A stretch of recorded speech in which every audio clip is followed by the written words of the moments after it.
Welcome to another episode of All Chat Let's Talk. With me today, I have Coach Philip Bastini, who's currently coaching Entity. Welcome to the show. Thanks. It's a pleasure to be here talking with Yeah, you. Yeah. yeah. So you recently joined Entity, and all of a sudden they started winning. How does that feel? Do you feel like you made an impact, or like, yeah?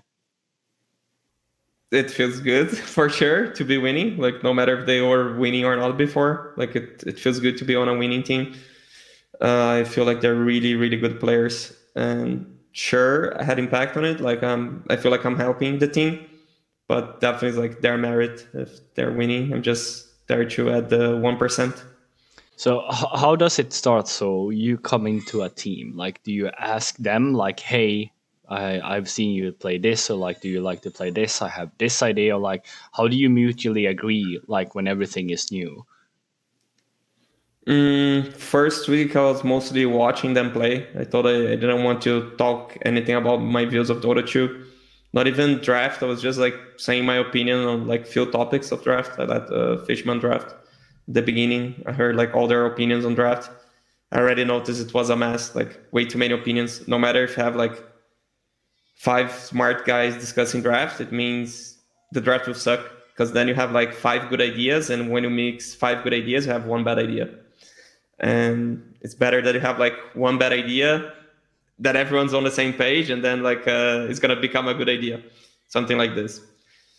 Yeah. So I kind of like notice their thoughts on Dota 2, and then I try to draft something that it's their play style, which is kind of like new to me because they're really skilled and they're really like good at laning stage.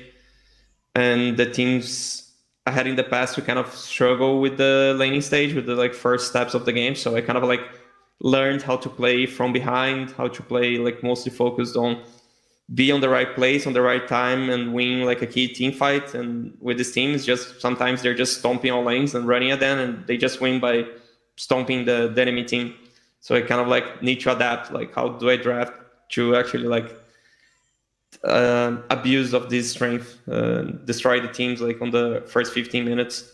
But also like now I'm teaching them, okay, what happens if we don't destroy them on the first 15 minutes? We actually like need to play the game. We need to be smart about objectives, and so I'm like adding a bit of my knowledge on that. Yeah. So it was recently a new patch, a big one, a big change. Like, how do you as a coach approach it when that happens? mm, I read a lot the patch for sure. Like I took like 7 hours to read this patch. It was just massive. I look a lot at stats because that's the best way to kind of like read within this like 7 hours of text is like which heroes actually winning and which heroes are winning in high level, and try to understand why they're winning and look at the replays, like watch a lot of games. Because sure, I could play, but then I would be playing like in 1 hour I'm learning about 10 heroes and I'm not even learning because like my attention would be in actually like pressing buttons. Or I can like in 1 hour I can watch like 5 games in 4x and learn about like 50 heroes. So there's a lot of learning by watching games and by looking at stats. Okay, yeah. If people don't know, Astin is, he's very good at many things. You have been a caster, you've been an own orger, and so on. But take for example now, if you are not playing in a tournament and you would, be offered to cast something, and Entity was okay with it. Like, how different would it be your approach to casting that game? Would you keep some thoughts to yourself to like protect the team, or like how does that work in your mind if that were to happen? Mm, I mean, I wouldn't say something that like really expose our strategies. But honestly, if my team did not qualify to the tournament, I don't even think like our strategies are that good, right? So I don't think like there's something. Oh, I'm gonna talk about this matchup, and it's something like the other teams that they don't know. Like it probably like it's obvious to the teams that are competing in the tournament, the matchups, and I can say like without worries on that sense because it's something that like for the public is really new, really high level, but it should be like common sense on like the level we are playing. And even like if I learned something from the team that the other teams don't know, the patch would change. So let's say I was casting Lima Major by the time I was at Nouns, and I feel like we knew a lot about this interaction of like Lina, MP, which lane, with which partner would be a good matchup. And I feel like some teams they didn't know this. They draft like really badly those heroes. Like they just understood, okay, those two heroes are good. I'm gonna first pick them and hope for the best. But by next tournament, the Lina is changed. It's totally new hero. You don't abuse anymore of Lina carry. MP is totally new hero. So what's the point of like holding the info? For sure, if we were competing in the tournament, then as you said, like I wouldn't be casting. And then if I was competing and casting, then it's like saying too much things for sure. Because then like we just playing that meta, I should be quiet about it, like and keep our secrets. But Yeah, yeah. I think it's pretty relaxed on that sense. Like I'm not when I was casting, I was not worried like, oh, am I giving away too much info? No way. Yeah. So speaking about now, since you brought it up, you started there, I think, around April last year, if I remember correctly, or was it before that? I Maybe. started like January last Yeah. year. Yeah. Yeah. So in nouns, you went to the Bali major, you qualified for TI and so on. How do you feel about like your performance there, like or like with the players? You felt like you were on the same page, or like why didn't it work out with nouns, so to speak? Mm, I feel like at the beginning we were not ready to compete with Shopify and TSM. They were just like better teams. Like they both came from TI, and our team did not really play TI. They play like wildcard. So like we had a team. Let's say they were like 30 place in the world, and like Shopify TSM they were like 8, 12, 6, 10, something like this. So we had like this gap to close during the season, and I feel like we did really well at closing this gap because we qualified to the third major, which means like by each DPC season we got better. And then at TI we placed better than Shopify and TSM. So like when you look at this direct competition within the region, we beat them.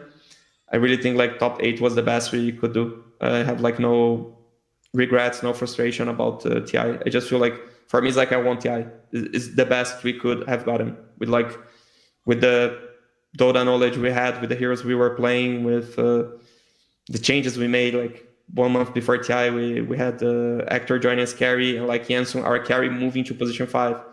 So there was lots of like internal issues we had. I really feel like top 8 for us was like winning TI. There's like no way we would do anything better. So You no feel like it regrets. was an overachievement? I feel like we did the best we could. Okay. Uh, Like that's a I don't know if like overachievement. I think that's what we deserved for the effort we put. I guess like everyone yeah. put their 100%, and that's where our 100% got us. There's not like this feeling like, oh, I gave 80%. If I gave that extra 20%, there's not this feeling. Yeah, yeah. After that, you also played in Bet Boom Dhaka in Dubai with them, Mhm. and then after that, I think you were replaced, right? Why? I Why? left. Yeah, you left. Did you leave? Like, why did you leave? So after TI, I wasn't announced. So they rebuilt the lineup, and by rebuilding the lineup, the captain changed. It was changed from Wireless to Fly, and they were just like testing the team dynamics on the first 1-2 months, so like November, December, and they had no coach by then because they wanted to get to know each other better and see the team dynamics. And then they found out, yes, we want a coach, and then they invited me to try out with this new lineup. In January, we qualified to the Battleborn tournament. We beat Shopify, but also we beat Heroic because it was NASA. And then we played the tournament in February. But before the tournament, I was already, I'd say like 90% that I would not stay in the team because we had like, how can I say, misunderstanding on the negotiations. Like it was offered one value and like suddenly it's like 50% of the value. And suddenly like I'm earning less than last year while everyone's like earning double their salary. And I'm like, wait, it simply does not make sense. And Then there's something like coming from PPD, your worth is determined by how much content you can produce. And I'm like, I think you actually get like the cultural incorrectly, like you don't really get what's going on in here. But he was like, sure, no, I will define how much you earn based on your content. I found it really weird. I think like nouns changed a lot from last year to this year. Like the investment got way higher. Like it's everything public. It's like a DAO, so you can see everything like on their website. I guess they have like 4 times the budget, something like this, which means lots of people got interest in being part of the project, being like more hands-on in the project. PPD is one of these guys, and I feel like we don't share the same mindset about Dota 2. Like I don't think the worth of the coach is determined by how much content he produces, not at all. Yeah. And yeah, then I decided not to sign, even though I respect the players a lot. I'm good friends with them, I'd say. I cheer for them to win. Like I definitely wanted to be with them by that time, but it was just like disrespectful offer that I got from now on. So didn't Yeah. make so much sense to be there. Yeah. And Yeah. like it's no issues, like it's no complaints. Just like you asking, there's no reason for me to lie about it. But it's not something like, oh, I'm going to social media to complain about, oh, fuck PVD. No, it's just it is what it is. Like if they want to manage their team like this, it's like go on, right? It's their right to do this, and Yeah. probably has his reasons. Like probably like the project pays off if you're building content, and you really need someone building content, and that's how it works. And he knows better because he's managing. But it's just like I don't share the same idea, and it's fine. We move on. Guess I'm happy now. They're happy now. They qualified Yeah. for Riyadh, for TI. I hope to see them there. Yeah, yeah, yeah. Me too. I hope you go well. But it does feel extra sweet then to already when you come into Entity and win. Like, how did that feel to beat OG? 3-1. Like, how was that feeling? The feeling was good because we got better during the tournament. That's all. I don't care if we won or if we lost at all. Like, it doesn't change anything. Like, the idea of going to that tournament was I want us to be the best version of ourselves when it comes to Riyadh calls. So we're gonna play screens. We're actually like getting paid by it because it's entertainment. So it's like a tournament, but like we should not care about the results at all. Like there are games that literally I'm like, okay, it feels like Legion's the best hero they can pick against us. So I'm gonna leave Legion open so we learn about Legion. That was literally like the approach of one match against Nigma. And we learn about Legion, so at Riyadh we would not make like same mistakes, and we found like good strategies. I feel like we learned better to prioritize our heroes. We learned with the teams we played against. So we learned a lot that made me really happy. Sure, we also won a tournament. No cares. Yeah. So for you coming next, next week already, you have like the TI qualifier Western one, the closed one. It's quite the qualifier with quite some teams. Like, It is. you feel confident about it. Like you expect to qualify from there. I don't really think on expectations. I just want us to play our best, and I believe if the players play their best and I'm able to draft properly for them, they should win against anything in the world. So I just hope I can do my job well. I'm preparing for this. I'm doing my best to do good drafts and to keep their mental state well. Because I feel like Riyadh calls already when we played against Secret, we weren't like ourselves. We were like probably like too much focus on we need to win, and that's not the right approach. And probably like I'm part of creating this pressure in the team, and I don't want them to feel the pressure. I just want them to play their game, have fun, because if they're having fun, they're destroying the enemy team, and that's my job here to make them have fun. And if they have fun, we're probably gonna win, Yeah, yeah. but should have no expectations. Oh, yeah. And after the TI qualifiers, you have Riyadh Masters, and that's also a very stacked tournament. I feel like there's a lot of tournaments now for Tier 1 teams, and you are fortunate to be a part of one. Uh, how do you feel about the future of Dota, You think this is sustainable? Do you think it will kill Tier 2 and Tier 3 because there is nothing for them? Like the grassroots program, for example, they selected 30 teams to get 100K, and then the rest is out with nothing. Like, what do you think needs to change? If you look at Dota or esports as a whole, what do you think is the thing that we need to change the most? Dota is the best esports in the world by far. But there's no marketing. Like no one is paid to say that. Like I don't get any money if I say Dota 2 is the best game in the world. But if you say League is the best game in the world, someone is paying you a lot to say that. You know, that's my mind saying. You know, like no sources here. Don't. But usually, if you get an award, oh, what's the best game in the world? For sure, it's League. Usually, like the guy who's saying that is getting some money because there's a lot of marketing money being put there. And at the end, the ecosystem is not that it's not that good. Like they're just announcing changes here in Brazil. They're like mixing up like regions because it's not sustainable. Like they're saying themselves, like our scene is not sustainable at all. And Dota 2, like there's like $1 million tournaments every single month, and like it's kind of a spoiler. So we're not getting into details, but like next month we basically need to decide if we play a 800k tournament or a 500k tournament because they're at the same time.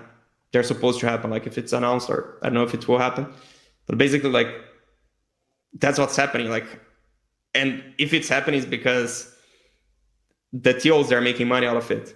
I don't know. I don't think they would make out of fun, out of pity for a game, or because like the developer is giving them money. No, it's not happening at all. So it's sustainable if they're doing this by themselves. It's not someone like injecting money trying to make it look good. It's literally paying off. So there's so many tournaments. The season looks great. Like we have tournaments like every day. If you want to watch, if you want to play, I'm kind of concerned on that sense if some things they won't be able to balance out and kind of get burned out, because if you play literally everything, you non-stop playing. You know, there's so many tournaments, but definitely I feel like it's in good shape. I feel like the TI decision was a good decision by Valve, like to balance out priority of tournaments. I feel like it's good. I'm really happy that the game is getting like huge updates. I see friends coming back to the game. I'm really hyped about it. Like, honestly, I'm so fucking hyped about Dota 2. Like a friend of mine from school, he, by the way, helped me found Midas Club in 2016. And then he stopped touching Dota in 2017, like 7 years ago. And he sent me a message on Steam, like, bro, wish me luck. I'm going to play Dota 2 after like 7 years. And like, may I ask why you're playing this? And he's like, oh, I watched this Brazilian streamer. He gets like 20k people at his live streams, like biggest streamer. And this guy loves Dota 2, so he decided he's going to try out the new patch. Even though like it doesn't make him money to stream Dota 2, he would get more money streaming other games. He's like, I'm so hyped, I want to play Dota 2. And then my friend got so hyped, he bought a computer to play Dota 2. He's like 33 years old, his same age as me. He just bought a computer. Like, I need to play Dota 2. And he bought a computer. Like, that shows that the game is on the right path. So I don't buy this argument of, oh, Dota 2 is that. Like, no fucking way.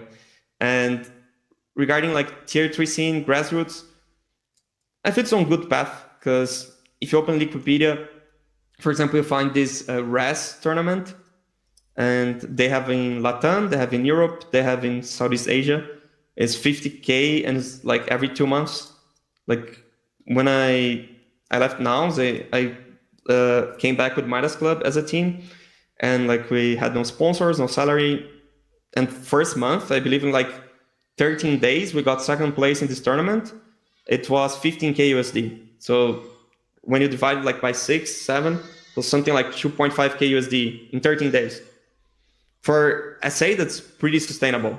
I know, like if you're in the US, or like you're living in Manhattan, or you're living, honestly, even in Frankfurt, you'd live okay with 1 month of this money, you know, if that's what you make like in 15 days. So I think it's pretty fair. You get paid by your effort. You don't get paid out of pity, you know, out of, oh, I'm going to help this guy, I'm going to give him some money so he keeps playing. Like, why? I mean, if you're good, if you're competing, you're getting money. It's pretty fair. I like it. I love it. I actually I like the change as well. I like that Valve is focusing on the game, because that's when the game is the best. Yes, it's a shame they don't have the big prize pool at TI, but now with more million tournaments here and there, especially for Dota. It's more fair to everyone as well. And then, it's always going to be someone try to be the best or the worst or whatever. But as long as Valve, keep on making the game interesting and changes, like I cannot believe how lucky we are. How much focus they put on Dota 2 over all these years. I feel like they always try to innovate and like keep it interesting. I think I played very few matches, on this patch, but I also like it. Yeah, I Everything also new. played Phil. I wish I could play more. Yeah, yeah, yeah. Me too. Like if I could decide myself, I would play 16 hours a day. But now I'm also Yeah. over 30, and I have three daughters, and it's no time. I also try to balance out because like it's my work, it's my passion, it's my hobby, it's my when I'm stressed I want to play, when I'm happy I want to play. So like no, I need to do other things in life, So I really would have fun playing now, but I better have fun with something else. Otherwise, it's Dota 2 24/7. You need some work-life balance somehow. And if work and life are the same thing, it's dangerous zone. Yeah. But I feel like that's a lot of Dota people, right? They just play Dota like everything is Dota. I was the same myself, Yeah. even though I wasn't good. When you are a Dota player, you're kind of devoted to Dota. Everything else is just meh. It was very rarely in my teenage year or like early 20s that I would play anything else than Dota. Um, like everyone else played CS or GTA or StarCraft or whatever, but I just kept playing Dota. And now, Yeah. you know, I just play Dota. If yeah, I open Steam here, where can I look? 18K hours. And the second game is probably, where do I see it? Activity? It's Fall Guys, 14 hours. yeah, So 18K to 14. That's the and honestly I don't play games anywhere else. Like less I had like a PlayStation 3. There I played some Tony Hawk, some FIFA. That was all. yeah. But How did you get introduced to Dota in the first place? If we roll back the time a little bit, like what made you decide that this is the game I'm gonna play for? Like how did you come in contact with Dota in the first place? mm, I started playing games when I was like 13. There was like LAN cafes all around in Brazil. And yeah, everyone was playing the CS 1.6 or something like this. And then there was like the father of a friend. He loved StarCraft. And he kind of like introduced us into StarCraft. And then we just found like Warcraft, which looked cooler. And then we started playing Warcraft. And then I bought the game. I believe I bought Frozen Throne the day it was out. Like I was playing Warcraft and suddenly I want to buy Warcraft. And then I go to the store and it's like, no, this game just launched. It's like first day you can buy. And then I bought Frozen Throne.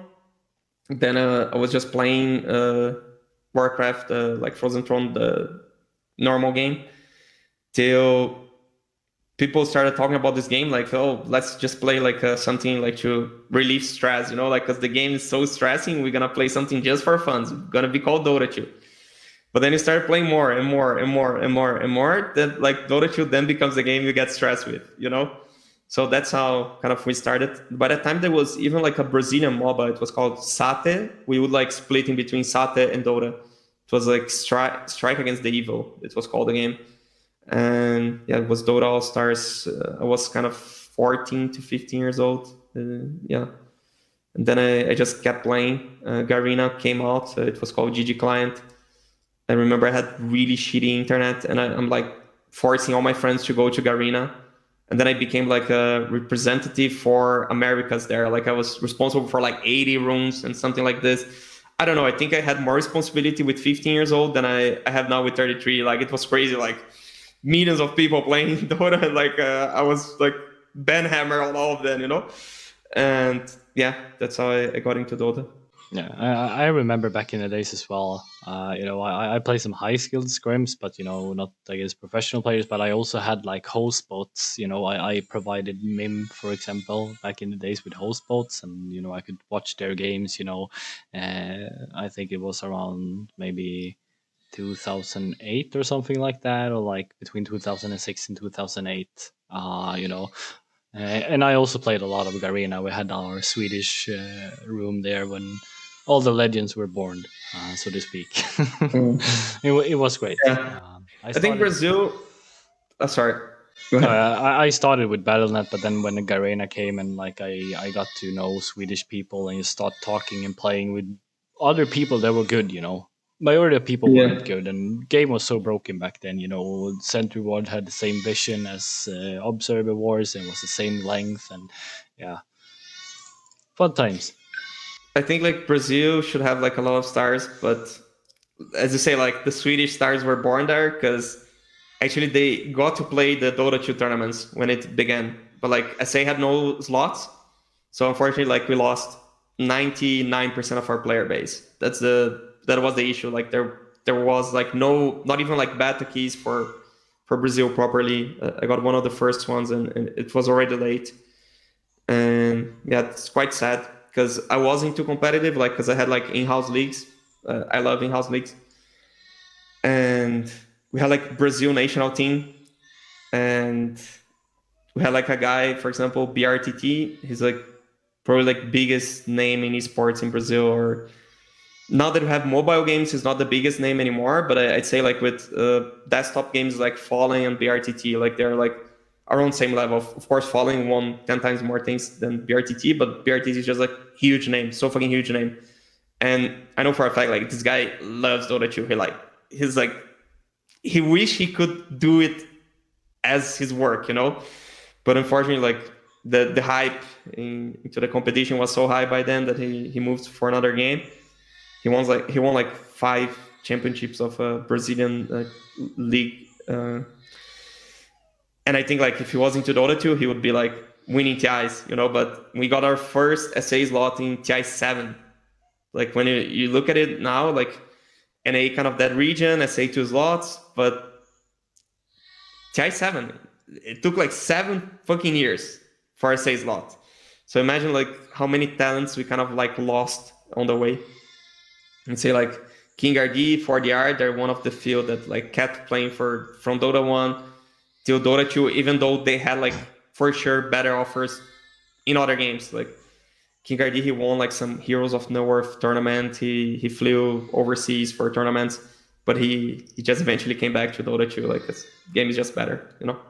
Yeah, yeah. Speaking of that, like, that's why I'm pretty happy. Like, one of my friends, he's no longer with Beat Coast, but Colin Basher, he used to be GM for Beast Coast. He picked up the Peru lineup, and Dota in Peru is still very, very active and very, very It popular. is. It's very It passionate is. there. But I'm proud of him that he, managed to scout them, find them, and like give them a place. And he had, decent success with them, I would say, as a GM and signing them and bringing them up. I think it's good scouting. Uh, but like how I feel like if you compare Brazil and Peru, maybe I don't know, but I feel like FPS games are more popular in Brazil in general than MOBAs. Or is that not true?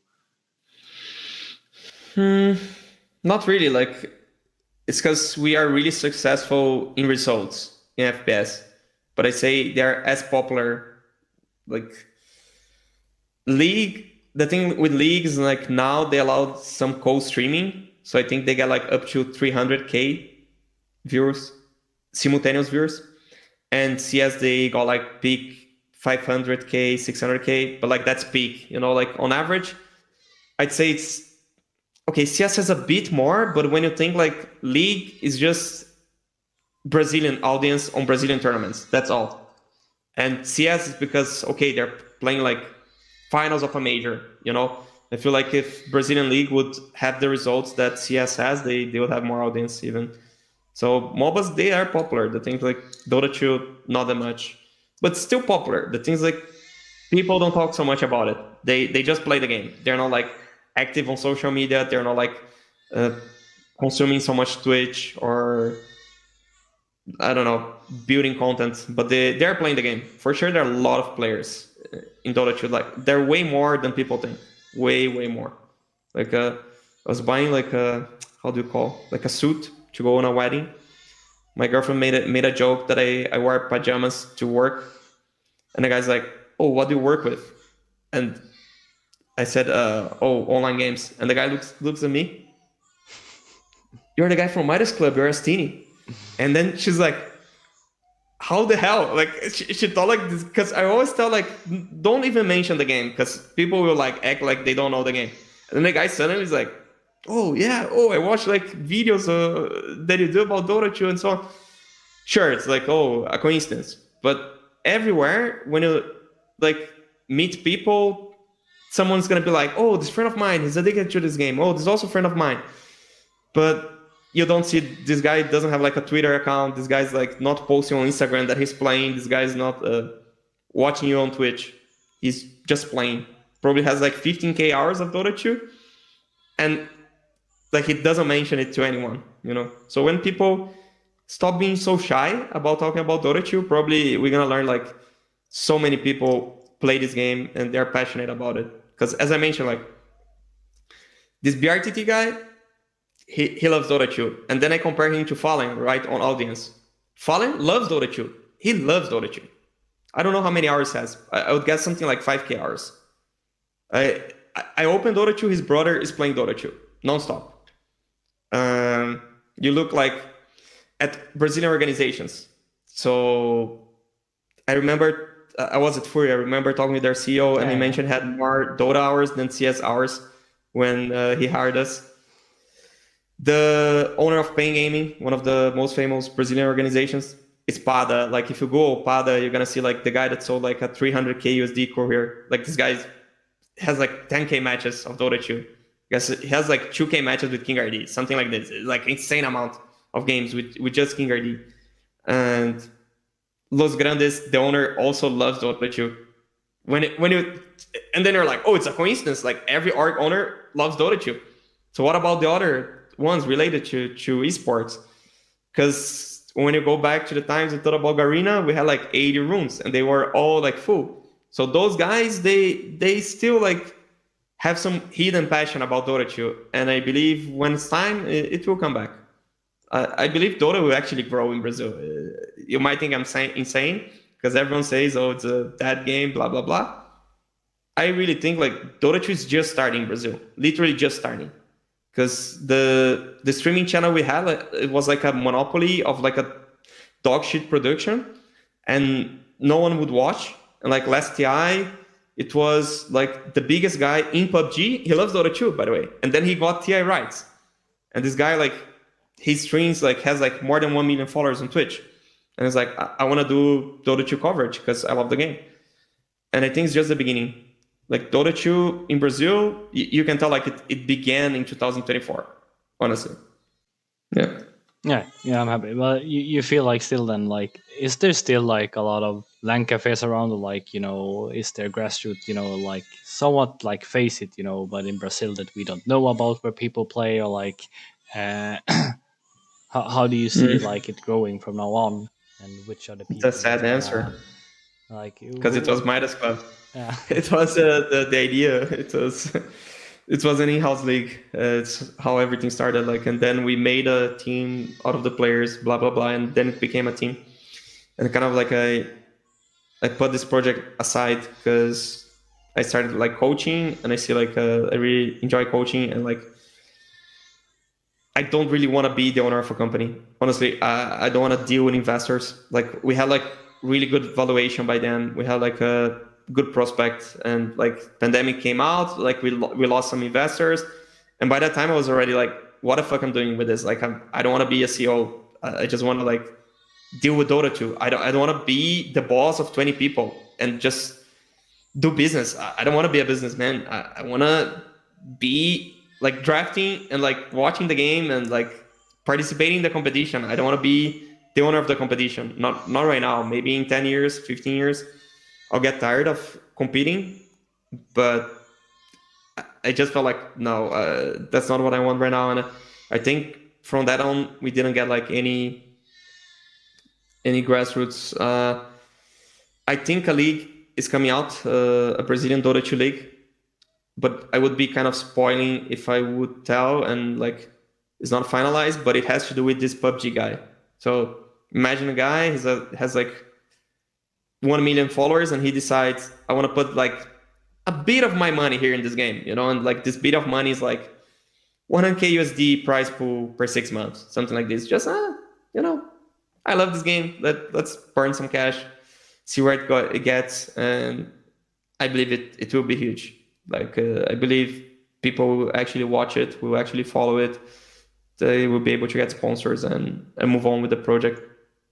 Yeah, I'm really optimistic about it, but I cannot give any detail because it's like private info of the tournament. But they invited me. It's happening. Yeah. I guess. Yeah. Well, speaking of like, so one thing, passion in SA, me working with people from SA, in my past, present, and now and probably in the future as well. I feel like there's always a lot of support for Brazil. Like whenever a team goes there, like people buy the jerseys, people buy, everything they can in order to support the club. Or have I got that wrong? Because I feel like in West at least we are really bad at like merchandise, or make sure that we sell enough product to be profitable for orgs. I feel like that's different in Brazil, or do I have that wrong? Because as I said, I had a friend who used to work at Beast Coast. He said every time they had jerseys, they go out that quick, like every time. Yeah, the fans they are passionate about it. You see also a lot of hate because they're also like passionate on the bad side. But I think it's mostly because the haters they're louder than the lovers, the real supporters. But they're definitely like I got at the very least 100 messages asking where they could buy the Nouns jersey, and it was said that I'm like, bro, unfortunately they're not selling. And they're like, really? Like, there's no way you can get one for me? Like, I can pay in advance. Like, just find a way. I'm gonna pay for it like double the price. I'm like, there's no price. And like I got like a message on I have like a group with the former subscribers of my Twitch channel, and I got like a message that they print screen like the post of Entity that like they're celebrating the title, and there's like one that they post like Vamos with a Brazilian flag, and they show like, look, there are more likes in the Brazilian flag than in the like we won a tournament. And that kind of shows that there is like public in Brazil and they are really supporting. And that's why I feel like most of my social media, if you check, it's in Portuguese. Even though, like, sure, if I got an invitation to cast a major in English, like, sure, I can reach for more people for sure. But let's say if I'm competing, I'm pretty sure I have like more Brazilians supporting me than like people in the entire world. Because also, like, why would someone from Sweden support the Brazilian guy? Like, Hey. like it's the exception. And yeah, I try to also, how can I tell it? It's about being grateful to the people that they were with you in the beginning. I feel like even though like, oh, you can like profit if you post in English because more people will follow you, blah blah blah. Sure, I understand. I also understand like it's professional for me to communicate few things in English, but it also should be part of like my human being side of communicate with the fans in Portuguese. So I try to keep like YouTube channel in Portuguese. I have one in Portuguese, one in English. Both of them are out of date. It's been like 1 month I don't post anything in Portuguese, 6 months in English. Unlucky, but eventually I'll do for both. Because I know most Brazilians do not speak English, unfortunately. And yeah, I'm grateful for the support they gave me, even if it was like 50 people that they were subscribers. Those guys like they were always there for me. And why now that I'm like winning tournaments that I like turn my back to them? It makes no sense. Yeah, it makes sense. It's actually quite nice of you to do that. And also, there's a lot of Google translations and so on, and like there is better translate tools in Google, thank God. So if you are a real fan of Astini, you can just, translate it to English if you want to see what he talks about. Yeah, I should actually post in better Portuguese. I realized because DM was asking me like, bro, what did you post here? And like, since I'm using only slangs, the translation is so bad. And there's like, I tried to translate to English to Russian, like, I don't get it. What did you say here? Like, oh my god. Okay, I'll do it better next time. Like, at least I need to do in proper Portuguese. That's my lesson learned. Speaking of that, like you say, you have like your channels and they will be active. Like, will you do anything like, say, if you qualify to TI or when you're at Riyadh Masters, like, will you do interviews or will you do some content there, or like, or you just focus on playing the games, or like you only focus on the tournament and the team and nothing on the other side of it. My focus is to give my best to win the tournament, like to compete. I don't think I don't actively think on content any of the time, but that does not mean that I do not produce content. Like especially like Instagram is quite easy. Like, hey guys, we are going to play screen. Takes 3 seconds. Like it's no effort, literally no effort. Like I'm actually like updating my entire family by saying that, and my girlfriend. Like it's easier than telling everyone, "Hey, I'll be busy the next 6 hours," you know. So it's actually like saving time, and also like informing the fans. So I usually like I realize when I'm in tournaments, I post like 10 stories a day. So like every hours I'm like updating with something, but to the point that it does not affect at all my performance. But I would never be like, oh, we have a screen, let's cancel it because I have like this fancy interview. Like, no, priorities, you know. If there's the media day, and for sure in the media day, I'll do whatever I'm asked to do. And that's a day that they can count with me to produce any content. But also, like, I don't mind sometimes, like, we are playing or like screaming, and someone's like, "Oh, do you mind that we film this?" I'm like, "Go ahead, like, do whatever, you know." Just don't take our attention out of the game. Like you can do whatever you want, as long as it doesn't affect our performance. It's fine. Do you feel like, for example, like say you qualify to TI and then you go to Riyadh Master that is confirmed? Do you feel like the guys are ready for, because it's gonna be a lot of cameras there and there might be some distractions? Like how are you preparing for that?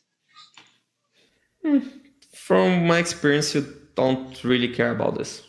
Honestly, like I can tell from these players because I was never online with them, but I would expect like 99% it doesn't change anything. You notice there's like a camera filming you the first 5 seconds, and then you just like completely forget about it. Like you're just looking at the game. Like honestly, when I was at TI, I know we were kind of stomped against gaming gladiators.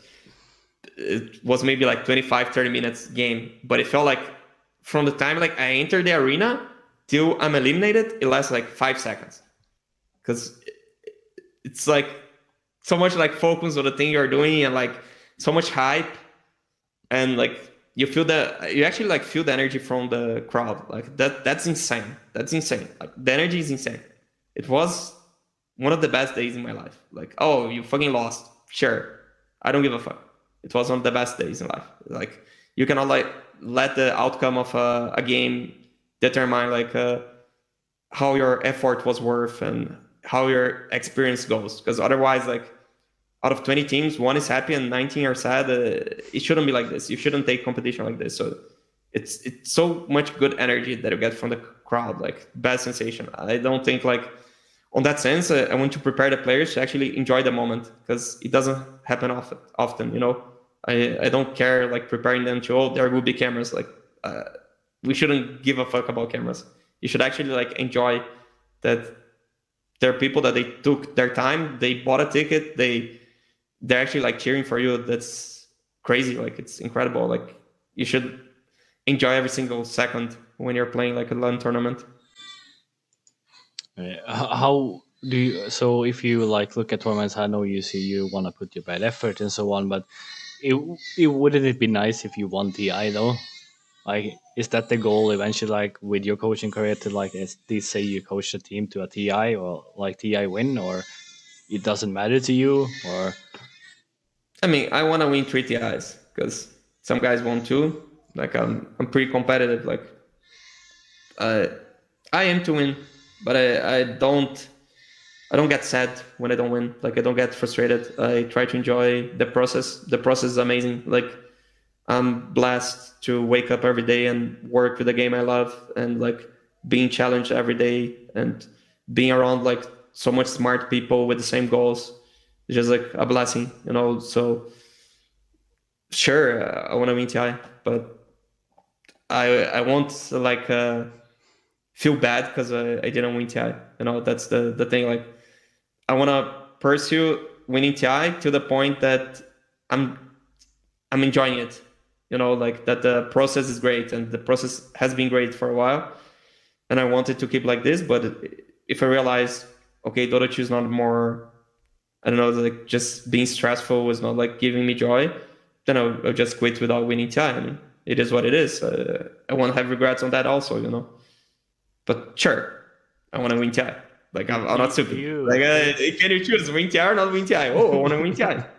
But I don't know, how can I give a comparison? Like if I want to win TI because I don't know, the enemy team was dog shit, or I want to be like second place and feel like we all gave our best and it was an amazing run, I'd rather get second place. I don't want to be there and not deserve it. I just want to feel like I made my better effort, and that's the result that came out of the best effort and of enjoying doing the effort.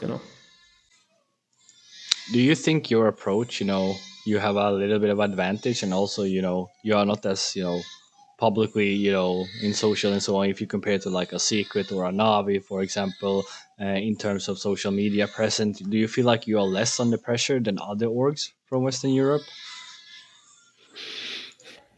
Not really. I don't think like being on an organization should bring you pressure. I think like the biggest pressure comes from inside, comes from like you want to compete, you want to win. I think if you let the pressure get into you, you're kind of weak. Like if you're like reading social media and getting the hate, like it's not that you're weak. Weak's not the right expression. I guess like everyone that actually like reads all the social media, they will feel bad. It's just like someone didn't teach you how to take the sport correctly. Like if I don't know, if I'm the coach and my players are like browsing through Twitter to see what they're saying about their laws, I'm gonna be like, guys, are you crazy? Like, why are you checking this shit? Like, what's productive on that?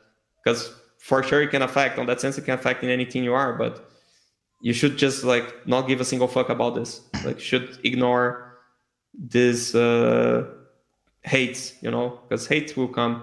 You should like focus on the positive, and by this you need to like know where to look for the positive. So for me, it's like talking with my family, talking with my girlfriend, and talking like with my fans. I don't even call them fans, like friends, because like the guys that were the early subscribers to my channel, like we have like WhatsApp group, and I know I'll get positive reinforcement there. So I don't care if there's like 1 million people watching, and those like 100 guys, they're cheering for me. I'm gonna hear what they have to say.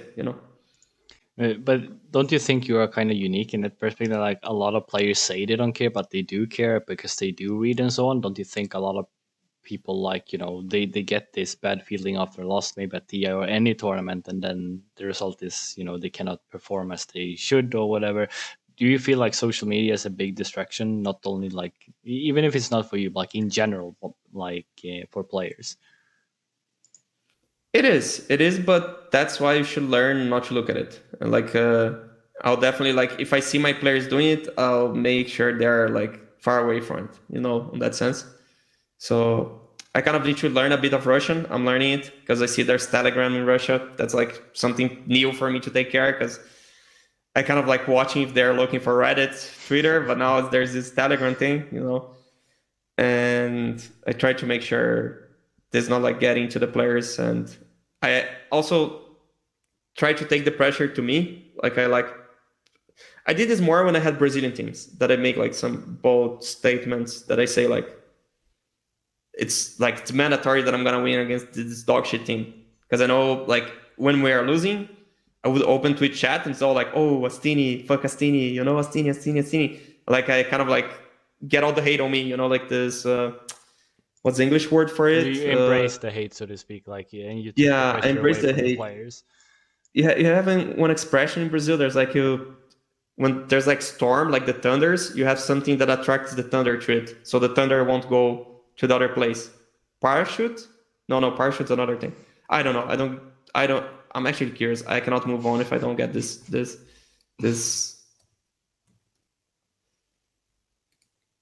It doesn't exist. Oh my god. I I need to get this. Lightning rod. Mm. A lightning rod or lightning conductor is a metal rod mounted on structure and intended to protect the structure from a lightning strike. Okay, I can move on now. I hate when I want to say the thing and I cannot say, you know? Yeah, I like to act like this. So sometimes I might say some weird statements. Like, yeah, we're gonna destroy them. But it's just like, bring the hate to me, like leave the players alone. Yeah. Uh, so you talk about positive about like the Brazilian and Dota and like the growth and the future. You see it very positive and so on. I also know there is a Brazilian esports federation. Um, how do they help, or how do they interact with the community, so to speak? Tough topic. I did not see their help yet. I know it's quite hard to make any comments on that because I know they're really hardworking people on this. At the same time, there's a lot of like bullshitters. So it's like a tough line of getting like the right people in control of the federation. And right now they're like 2, 3 federation fighting with each other and like some bizarre things going on. Like so far in Brazil, like wherever there's like a public like government control, you want to be kind of like far away from it. Like I'd rather not get the investment than be in touch with government because government can be kind of shady, unfortunately. Like it's a hard statement to do because definitely like there's some guys in the government working really hard to change this, and they might hear this and get offended, but that's like how it actually works. So far federations in Brazil, they've been more of like a harm than of a help. That's what I can say. Like there were like some really terrible tournaments that they hosted that like there was like a dream hacking Rio that was like terrible. Like it was a disaster and it had like government involvement. So yeah, I don't see their help so far. I'm willing to see, I'm open to see, I'm open to working with them, but unfortunately so far it's not being successful. Yeah, sorry to hear that as well. Hopefully it gets solved, for the future. And I think, if you're saying, he's on the right path with everything else in terms of grassroots and other tournaments and people really liking the game, you're gonna see a switch because the bad apples will be changed eventually, or hopefully, for the better. Yeah, but Brazil is a complicated country when you mention government because my statement is enough for some guys who say, "Oh, he said the government did a good stuff. He's far left. He's far left." And another guy would say, "He actually criticized the government. He's really far right." And like actually, like everyone that's in politics will be hating me, and I just made a statement like they're good guys and they're bad guys. And like so it's a tough topic in Brazil, really tough topic. Yeah, yeah. But I think that can apply to everything, especially nowadays, people try to look at things or like their view of push their view away or their opinions, especially on social Yeah. media. So if you are mentally ready, as you said, then the lightning rod for the players, you are, you know, used to not care about it. I think you will be fine. Yeah, fine so far. Yeah. But yeah. So how did it become that you became a coach instead of like? Do you like the coaching more than casting, or like you like both? Like, do you wish you were a player? Like, if you had to choose, uh, will you still be coaching? For sure. I'd 1,000 times more be a coach than a player. Honestly, I don't even think I would want to be a player. Which I tell this to my players, like, don't be aware, like, I'm not like the frustrated player that wanted to be in your place. I actually like, I have no clue how you work with this. Like, it's insane. Like, how the hell can you play like 12 hours of ranked? It's like, it's not humane things like subhumans playing the game. Like, it's so terrible to play ranked matchmaking, and it's part of your work. Like, oh my god, like I couldn't do this. There's no way I could do this. So yeah, I'd rather be coaching, and in between like coaching and talent, for sure coaching, because also like being a talent is a way of like, sure, maybe like I'm not coaching a team and I still can get in touch with the game. So it's cool. It's something I also love to do if I'm not in a team. when I was in a team, it's mostly like because it was also a way of me, like, I would watch the tournament anyway, you know? So if I can be in the tournament, talk with the players in person, if I can like feel the atmosphere, I'm actually like learning more. Like it actually like helped me as a coach to be in the tournament, you know? So that's what I was looking for. Not even like, oh, I want to like cast. It's like, holy shit, like I can be in the tournament even though I didn't qualify. It's like I'm like walking through the system, you know, like find a way, like I'm cheating the system and actually being in the tournament and actually like learning about the meta. And yeah, it felt good. But also, I already gave the feedback of the people that hire me that I don't like casting per se. I like being on panel because I like talking about Dota 2. I like talking about like drafts, how the game went. But one sec. Sorry. I'm not there to create hype in the game, you know. I actually I enjoyed being inside the game and talking about the game and being analytical about the game, telling like what the team should be doing, what they did is good, what they did is bad. Like it's Roche timing. Oh, this guy used Chrono, he got a kill. It feels like a good kill, but actually he's giving away Roche to the enemy team. So the enemy team actually gets something out of this kill.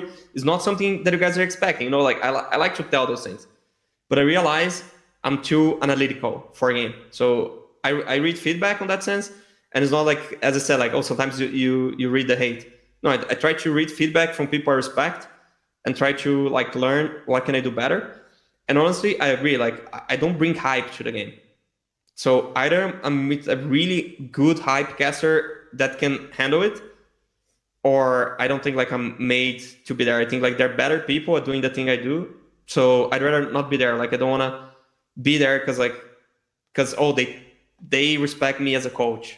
Oh, you have like a good Dota view, but there's a guy that actually does the job better than me. You know, like I don't want to take this guy job out. Like so like inside the game, I felt like for now I'm not ready to do this. I don't bring enough hype, and I'm way too analytical. Maybe it can change. Also, it kind of like can change also with language. Like I'm not like native English speaker. Maybe if the more I work in English, the more like I can learn the terms. Because I feel when I did this in Portuguese, it was actually great. I brought a lot of hype, a lot of emotions, but it feels like in English, it was quite hard. I was way more analytical. And yeah, so I would just like panel, like talk draft, talk about the game. But being inside the game, I just think there are better people at doing this. Would you say like how important is the draft? You know, in general, like you think that's the biggest part of it, or is like the how skilled players are? Like, what is the most important thing in Dota? Do you think? It's definitely like part of the game, a vital part of the game. You can win games on drafts, you can lose games on drafts. There are games like you look at the draft and like there's no way you lose, or there's some drafts that like there's no way you win. So it's a really important part. It's hard to break into percentages on that sense, you know. But just being aware that you can win or lose a game in draft is it shows enough like how important it is. Well, who would you say are the like top three drafters right now? It's hard to tell. It's really hard to tell because I don't even know who's drafting for the enemy teams on that sense. You know, like oh, AUI does a draft for Falcons. That's what I heard, but I never was inside the team. Like I don't know how the dynamics work. Like I heard AUI is really good at it.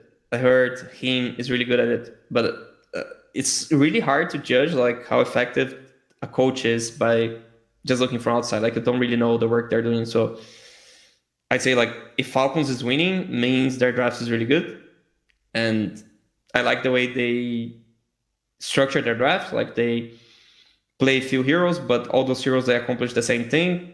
So like you ban like Snake King's gonna play Mirana, he's gonna shove waves, and if you ban Mirana, he's gonna play CM, he's gonna shove waves, and if you ban CM, he's gonna pick Veno and shove waves, and if you ban Veno, he's gonna pick Enigma and shove waves, and Skitter is gonna play DK by Blink Dagger and play together with Crit. He's gonna be the damage hero, and they're gonna kill heroes. Okay, yeah, I'm gonna ban DK. Sure, he's gonna play CK. He's gonna buy Blink Dagger. He's gonna blink at you, stun you, and then like Crit's gonna come with the damage.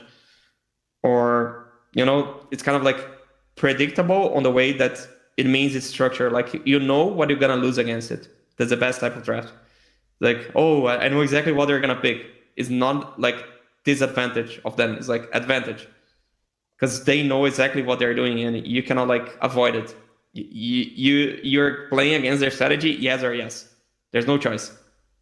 So I like this style. I think like Falcons drafts are really well structured. I don't know if it's AY. I think it's AY. I really don't know. So the drafting system has changed. You know how many bands we have, like which, like how we take turns and so on. I remember back in the days, you were like at 5 bands right away. You know, it was some heroes you would never see like for an entire season of a pro league, like back in Dota 1. Uh, do you like how the draft is now, or like, is there anything you want to change with it? Mm, I like the fact that they're always also changing because sometimes people just they're not really smart, but they really copy you because it gets so obvious like after time that everyone can do it. And when it's new, you actually like need to think out of the box and create your own drafting strategy. So even though I think it's nice when it changes, but I don't think it's optimal. I think like there's like a 60-40 to first pick. It's not like really 50-50. There's like at least 60-40. Depends on the patch. The patch can even go to some like 70-30 to first pick. And I think in order to change that, the 21 and 20 should change. Or wait, the 22 and 21 should change actually. Yeah. Because first pick, you ban 22 and you get to pick 23. So you get like to protect, pick hero. And you already had like first pick on the OP hero. You had 18, which is like you see a lot of heroes, and you get like 2 protect bans, and you're still protecting the 23. So I think you should not be able to do this. I think you should like show your ban and then second pick bans, and then you pick the hero like 23. So I don't think I think it's too much advantage. This is not what makes second pick OP. Sorry, that's not what makes first pick OP. To be clear, but this would like change at least like 5%. You know, like the 18 pick is the most OP for sure, but there's a way that you could nerf the 23, which makes okay. People that don't draft, they won't get anything I'm saying right now. It's like he's throwing numbers. Like Yeah. Okay. you need like to look at the draft structure. Right? Yeah. Can you maybe like dive deeper into it a little bit, like explain what you mean with those numbers, so the audience understand? Yeah, so like each pick or ban is a number. So like you 1 to 7 is bans, right? You ban 1, 2, 3, then another team 4, then 5, 6, then 7, and then you pick on 8. 9 is a pick, 10 is a ban, 11, 12 bans, 13 pick, 14, 15 pick, 16, 17, 18, 19 ban, 20, 21 ban, 22 ban, 23 pick, 24 pick. So like it's those are the 24 numbers, you know. And usually when you get to ban a hero and pick right after, it's kind of OP. So when you're first pick, you do this twice because you ban on 7 and you can set up on 8. So you can like get a really OP hero banning the biggest counter of it. So let's say, for example, if you didn't have the ban on 7, you cannot do this. You know, like if you ban on 6, let me give a really stupid example. Let's say like there's TA and there's Batrider. They kind of change a bit this interaction. But let's say Batrider is the biggest TA counter. So you can ban Batrider on 7, go TA on 8. If you could not ban on 7, you're like banning Batrider on 6. And then the enemy is like, I'm going to ban TA. And then you don't get to pick TA, you know? So yeah, that's kind of OP when you ban and pick right away. And first pick does this twice.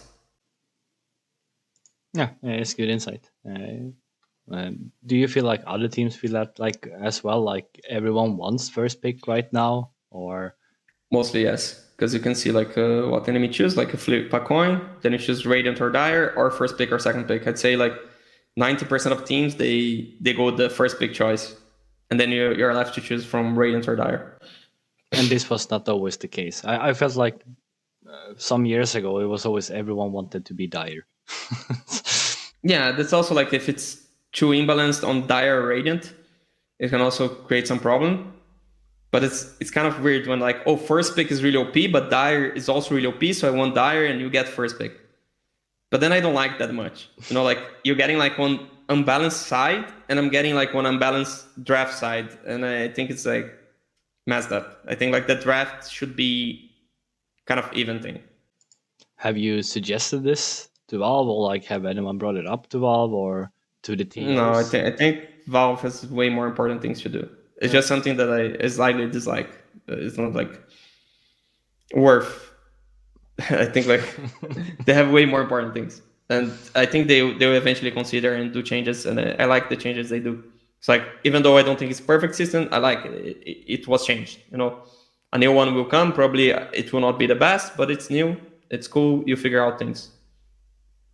Okay. Yeah. Well, thank you so much for joining.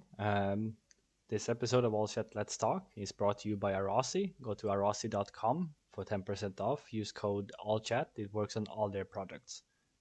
Is there any people you want to shout out before I end this episode?